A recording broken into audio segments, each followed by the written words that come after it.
Now, one of the ways I decided to save some money on this trip to Boston is by purchasing a Go City Pass. Now, I'm going to give a shout out to Carl with Santos Chronicles because he used the Go City Pass in Hawaii, and I was really impressed with the amount of things he could do for one all-inclusive price.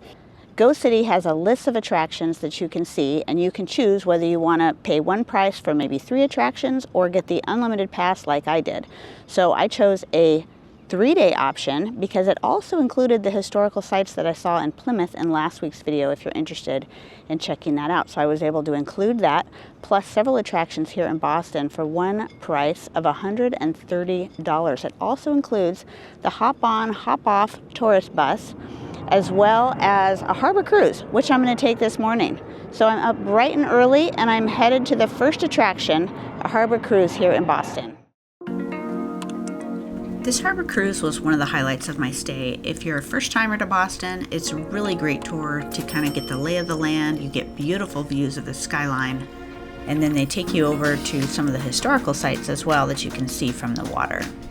I had my first gotcha here. I bought the Go City Pass, mainly because I wanted the hop-on, hop-off trolley tour. I was going for this orange one that I saw online was the one I wanted to take because it gets me really close to the hotel.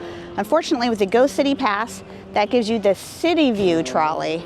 It doesn't go to quite as many places, but it hits up all the historical stops. I didn't realize there were 2 different tour companies here in downtown Boston. So pay attention to that before you decide to buy your Go City Pass if that is important to you. The City View tour that comes with the Go City Pass actually claims that it's the only multilingual hop-on, hop-off tour with several different languages. And it still says it has up to 50 sites and it focuses on the historic Boston and Freedom Trail sites. So it's still going to be a good deal for me. It's just not what I thought it was, which was a bit of a surprise. So this is the Old Town Trolley Tours, is the orange and green one. And I am taking the City View tour. Those are the 2 trolleys. Now this has the city tour and the back bay. Here's where we're going to pick up our tickets for our Harbor City Cruise. And the City View trolley is getting ready to go. They're loading up right here at 9 a.m. Looks like the main difference is that the orange trolley, the Old Town trolley, is going to have more stops closer to your hotels, which is the reason why I wanted it, because I'm on the far end of the Seaport District and there was a stop over there. I can walk. It's a pleasant walk. It's not too far. So this one actually says there's more frequent stops. It comes about every 15 minutes rather than 20 minutes with the other bus. So that's nice. This is going to get me to all the historical sites around town and up to the park and Boston Commons. And then I'll have to get dropped off right at the bridge and either Uber or walk back to my hotel. Now, these trolley tours is another thing that I think is a lot of fun, especially if you're a first timer to this city. Like I mentioned before, I was a little disappointed in the locations that this one took me to just because I was staying so far away.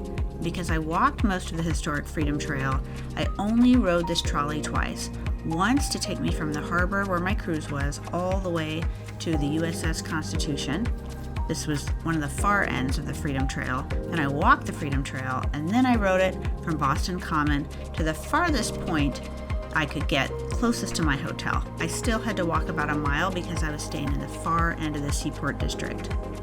Now, if you're walking the Freedom Trail, the Go City Pass is going to get you free admission to a few of the attractions, although they're not very high in price. So you're really only going to get your money's worth if you also visit Plymouth or if you go to some of the other more expensive attractions around town. But on the Freedom Trail, what was covered was entry into the USS Constitution Museum. Now that is typically $15, although they do say it's a donation. They don't force you to pay, but if you buy the Go City Pass, they do go ahead and give a $15 donation to that museum.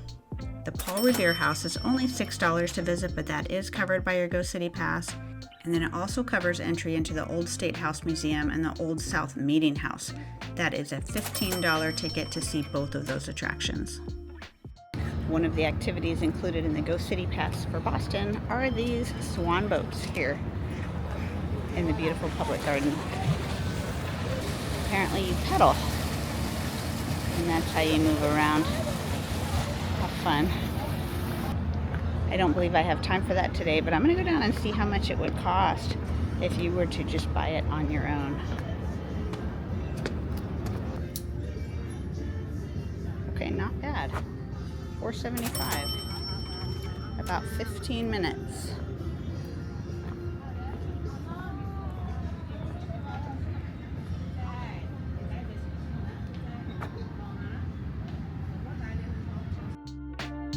Now this was a really exciting destination that I got to check out because I had the Go City Pass, and honestly if I didn't have the Go City Pass I probably would not have made it over to the Prudential Center for this.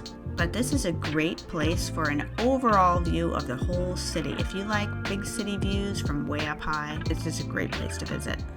I'm standing here on the 52nd floor of the Prudential Center. It has 360-degree views all the way around of the entire city of Boston. Now this was one of the attractions included in my unlimited Go City Pass. It made it very worth it. I think it was something around $30 to $36. I've already forgotten, I'll have to put it here on the screen. For a normal admission without the Go City Pass, it was included. So this made a great stop for my visit here. The other thing that made this such a great deal for me was I got the 3-day pass and it covered the historic sites in Plymouth, Massachusetts, which was about $44 for the Plymouth Patuxent Living History Museum and the Mayflower. So if you're going to be visiting that area, that really makes this worth it. Now one other attraction that I visited and I haven't even told you guys about from my vlog videos is the Isabella Stewart Gardner Museum. This is a very unique art museum and I have a follow-up video where I'm going to be telling you a little more about this interesting site. This is a $22 entry to come here. There are many other attractions that are covered on this pass that I did not have time to visit, so I think it's a great deal. Based on everything I did while I was up here in the Northeast, this is how much the Go City Pass saved me. If you're interested in getting one of these passes for yourself, I'll have a link to Go City down in the description box, and you can help out Swifty Travels in the process.